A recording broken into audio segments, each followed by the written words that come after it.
For most of my time playing Age of Empires 4, I've been a one Civ kind of guy. Now, that does mean that I've only ever played one civilization, like some English one trick ponies do. I mean that I've picked one Civ, and then for what is usually weeks on end, I grind that one over and over and over again until I grow tired of it. And then I move on to the next one. When I do pick a new civilization, the gameplay experience I go through is usually quite similar. I start out at my normal rank, which is usually just barely conquer 1, but because I've changed to the Civ, I play worse than I normally do, and as a result, I drop quite a few rank points. But as I spend more time playing, as well as analyzing replays of high level players, I start to familiarize myself with the new Civ. Slowly, my rank will stabilize, and as the build orders go from theory to muscle memory, my rank starts to creep back up, and eventually, hopefully, reaching back to where it was when I started. Maybe even going beyond that. This process is fun, but it's also a little bit nerve-wracking because you feel like you could do better and maybe even have more fun than this if you just played your old Civ. But in the end, I do enjoy learning new things. Most recently, I went through all of this with Order of the Dragon, but now I felt like it's time for something new to mix it up a bit. And since Order of the Dragon is not exactly considered overpowered, and in fact it sits at the bottom of most tier lists, I thought my next Civ should be one that is properly broken. In order to find one of those properly broken Civs, I looked at some pro-level drafts, and two Civs immediately stood out to me: China and House of Lancaster. I had very little experience with either of them, having played a whole one game of House of Lancaster since they were released, and maybe a dozen or so games with China, none of which were in the last 18 months. So really, I had no practical experience with either of them. I was leaning towards going for China, but the thing that really stopped me from picking them was the complexity. While both Civs sit at the top of most any tier lists, they do sit at opposite ends of the difficulty curve. So the question that I didn't have the answer to, that was at the core of all of this, was how much harder is learning China compared to House of Lancaster?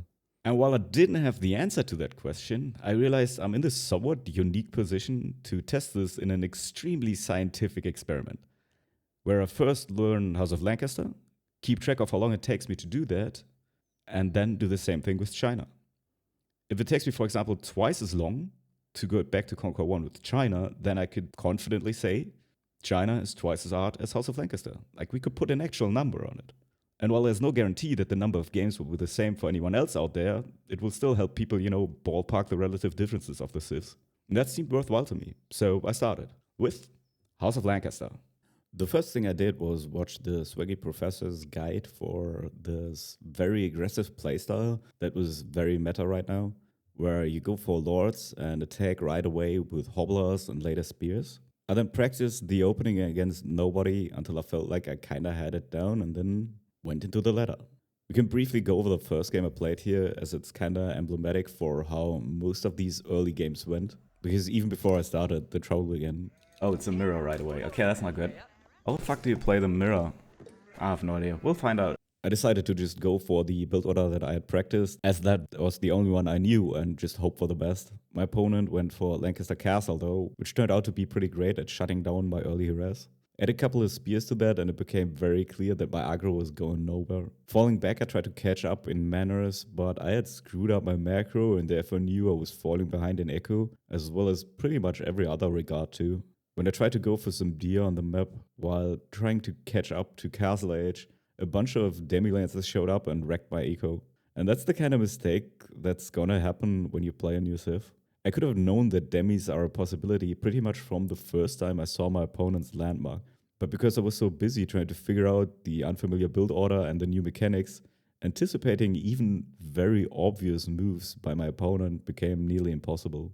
That's how the demi-lancers came as a surprise, even though they shouldn't have. But these kind of mistakes are just going to happen at the start of learning a new Civ, and as long as I anticipate them, I can forgive myself for them pretty easy. The next two games went quite similarly to the first one, struggling with the basics and still forgetting things that used to be easy. So with 3 games played, and all of them being losses, I found myself at 1,336 points. But then came game 4. In that game, luck was quite heavily on my side.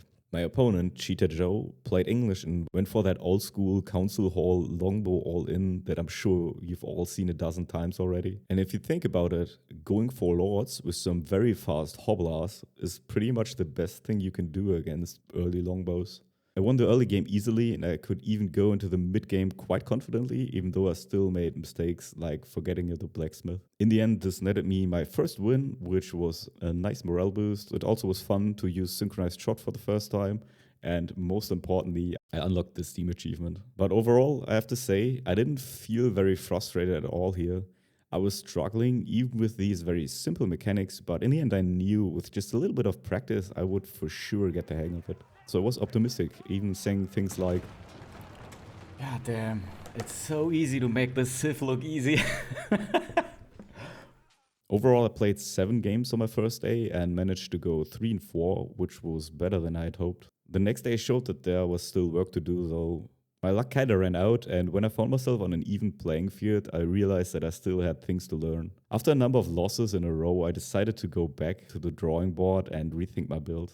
When I looked at some high-level gameplays, I noticed that some players were going for a different kind of build order that turned out to be even simpler than the one I was doing. While I was trying to get out hobblers to harass and build menace simultaneously behind that, the guys that I was watching were skipping the early stable to just go for menace and nothing else right away.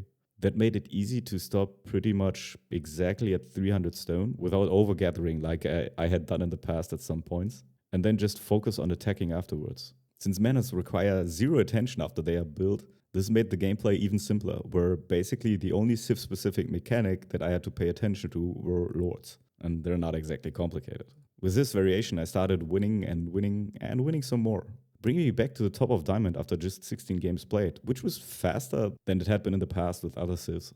I was now just 1 win away from getting Conqueror 1 back. This first quote-unquote final boss was a player that turned out to be a little higher ranked than me. I was also up against Roos, which was not a matchup I was familiar with. In the end, I didn't do too well here. I think the lack of experience in this matchup turned the game into an even more done deal than it had already been because of the rank difference. But I was not discouraged. After the unavoidable loss, I went right into the next game. And that game was against Mali, which is a much easier matchup because the pure aggro that House of Lancaster does best kinda gets rewarded hard here. My opponent also was pretty high ranked, and I did almost screw it up, but it worked out, setting me up for a second attempt at a final boss opponent before Conqueror 1. I queued up, and my opponent was no other than the heavyweight champion Mike Tyson himself. Up against Mike Tyson. How are your ears, everybody?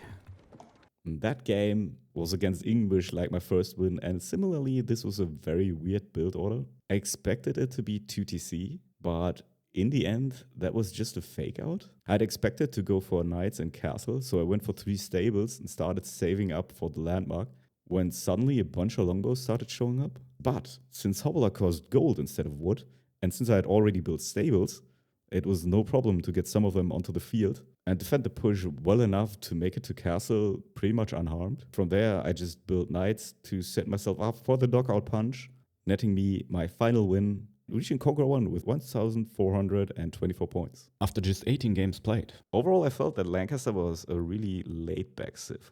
It was still fun, and while there was definitely still tons for me to learn about House of Lancaster, especially when it comes to the late game, I did feel like I should be able to push it at least slightly higher than what I had achieved so far. Like the power level of the Civ was higher than Order of the Dragon, even if it wasn't harder to play. Well, time to learn China. Chapter 2, China. I don't know if you can tell by the tone of my voice there, because I was genuinely happy to have made it back to Conqueror, but I was kinda dreading the switch to China. I had just gotten used to House of Lancaster and now I had to start the learning process all over again. And not just learn anything, but learn China, maybe the hardest Civ in the game. But for science, I persevered. I started out the same way I did with House of Lancaster, by just looking up a build order. As it turns out, there's really only one opening that is done with China, and that's the one that's designed to set up Pro Scouting. After some practice, I started into the first game pretty pessimistic, which in retrospect seems a little overblown. So get ready to say goodbye to this symbol. Looks pretty, but yeah, I think playing China is not gonna go too well for me. Maybe. I don't know. Maybe we're gonna hit Conk 2 with it. I doubt it. But we'll see. All the problems that I faced with this BO were basically the same that I had with House of Lancaster, and that I missed predictable things and got punished hard for them. all while struggling with my own mechanics. This should have been the same as before, but each of these mistakes and defeats somehow felt significantly worse. Looking back, I can't exactly tell what it was that made this more unpleasant than losing with House of Lancaster. China's mechanics made me feel like I was constantly in my own way. Not just not being able to use the advantages that China had, but somehow feeling actively hindered by them somehow. The first day of playing in it with me going 0-4 and with pretty low morale. In order to improve, I started day 2 by going over the basics again. I realized I was still messing up the order of things, and going over it again made me feel like I was getting the hang of it more, and there was some improvement here just from the theory, I think. If you look at the graph for the next few games, it might seem like I did well here, but really only the first win was a legit one. I beat an English player who played quite passively, which gave me room to figure out my issues.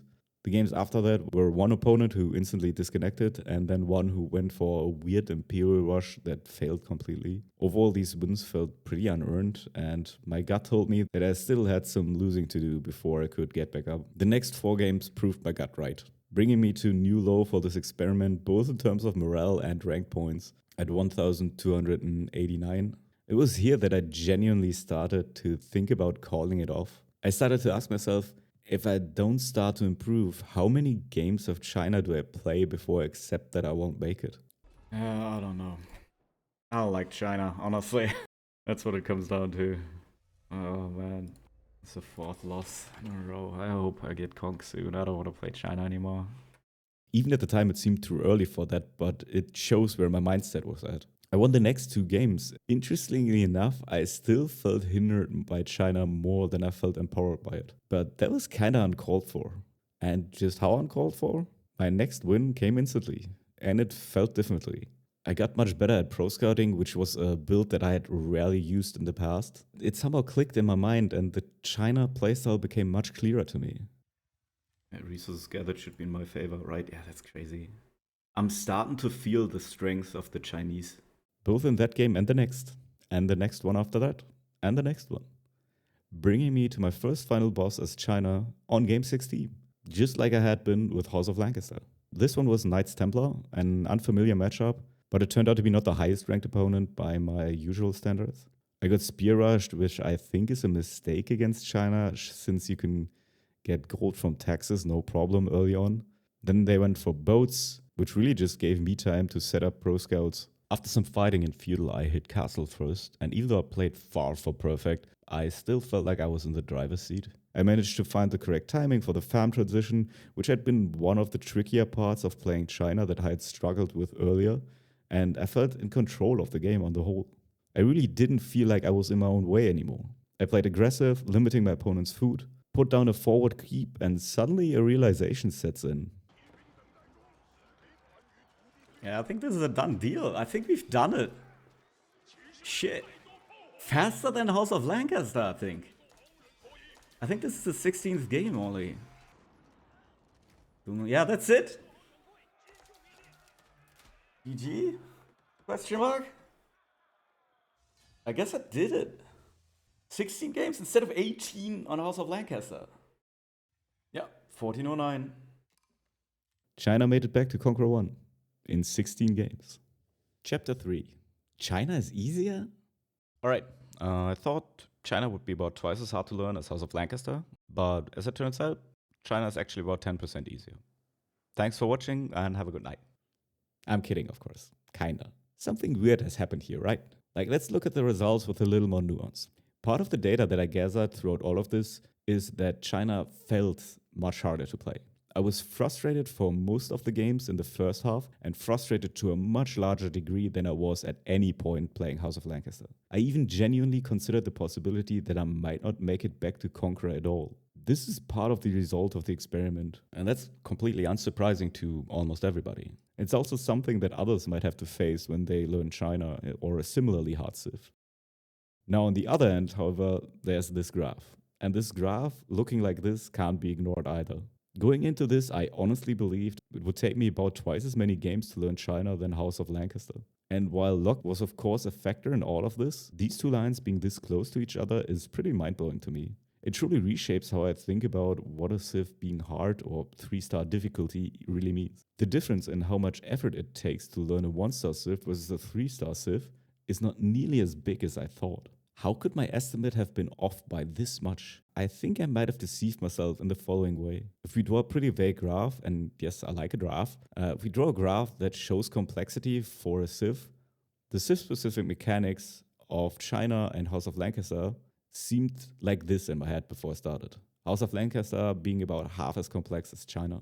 As a result, I guesstimated that it would take me about twice as long to learn China as House of Lancaster. However, that's not really the whole picture if you think about it. Both of these civs share tons of mechanics that are just baked into AoE 4. Consistent villager production, scouting, don't get pop capped, should you be getting upgrades or should you go into Castle Age? Things like that add complexity to the gameplay, but they do so for all civs. So in order to show the full complexity, the graph should really look like this, where most of the complexity comes from AoE 4 in general, complexity that is shared between all civs, and only some of it is civ specific. The result from my experiment makes more sense to me if I think about it like this, because all you really need is a little bit of luck with China, and then you do end up learning it in about the same time. I can highlight another thing here that supports this if we zoom out a bit on the timeline. When I started out playing AoE 4, I tried every civ for about 5 games, but landed pretty quickly on grinding Abbasid only. Now, a lot of the exact numbers have been lost to time, but if I look at my recordings and match history, it must have taken me about 300 games of Abbasid to reach Conqueror for the very first time. After that, I took a bit of a break from playing AoE 4, playing only occasionally with English in some Delhi, but it wasn't until about 6 months later where I started grinding Japan for real. It took me about 125-ish games to get back to Conqueror 1 with Japan. After that, I switched to Order of the Dragon, which took me about 32 games to reach Conqueror 1, then started House of Lancaster, and later China. You already know about those. The overarching trend here is very much downward. So maybe the reason that I learned China this fast isn't that it is easier to play, but that each consecutive civ that you learn takes exponentially less time and work than the ones before. On the whole, this encouraged me and probably should encourage you to try civs other than the ones you're already playing. In the end, learning a new civ will still require some work and some suffering through unfamiliar territory, but it's probably not going to take as long as you might think. And it's not going to be that much harder for a 3-star civ than it is for a 1-star civ. Because if you've learned one civ, even if it's English, most of the work to learn a second civ is already done. Looking back on this, there may be even a lesson about life in general here. Going outside your comfort zone is unquestionably unpleasant, but you're gonna get comfortable there faster than you probably think, and in the end, it may be very well worth it. Because now I do vibe with China. In fact, I reached the highest rank I have ever had before on China.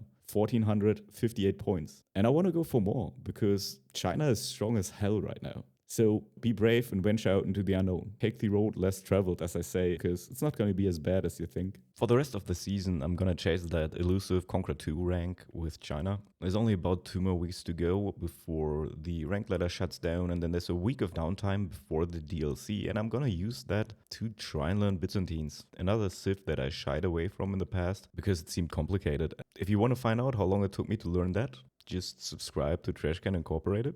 We are always looking for interns. And with that, I'll leave you. Thanks for watching, and I see you in the next one. Bye-bye.